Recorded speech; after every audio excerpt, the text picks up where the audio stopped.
Have you ever wondered how that small clip on your finger, the pulse oximeter, magically tells you your blood oxygen level? Let's dive into the science behind this vital device. The pulse oximeter is a non-invasive device used frequently in medical settings and increasingly at home to monitor a crucial health metric.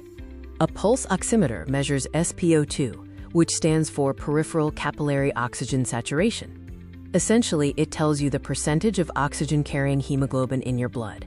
Maintaining healthy oxygen saturation levels is vital. It indicates how effectively your lungs are taking in oxygen and how well your body is distributing it, essential for proper organ function. So how does this small clip measure something happening inside your body?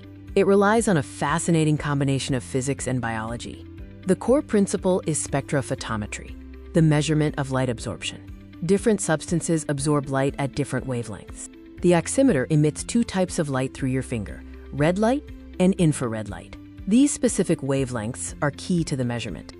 The reason these two colors are used is because oxygenated and deoxygenated hemoglobin absorb light differently. This is where the magic happens. Hemoglobin, the protein in red blood cells that carries oxygen, changes its light absorption properties depending on whether or not it's bound to oxygen. Oxygenated hemoglobin absorbs more infrared light and allows more red light to pass through. Conversely, deoxygenated hemoglobin absorbs more red light and lets more infrared light pass through. The pulse oximeter uses the amounts of light detected to calculate the ratio of oxygenated to deoxygenated hemoglobin.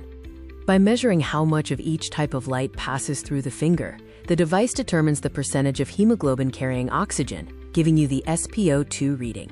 The pulse part of the name comes from how the device differentiates arterial blood. It detects the changes in light absorption caused by the pulsatile flow of blood with each heartbeat. So next time you see a pulse oximeter, you'll know it's a sophisticated device utilizing light, chemistry, and pulse detection to give you a critical health snapshot. The final reading on the screen is the result of complex calculations based on the different light absorption patterns of your blood with every pulse. It's a simple, non-invasive tool, yet critical for monitoring your respiratory and cardiovascular health.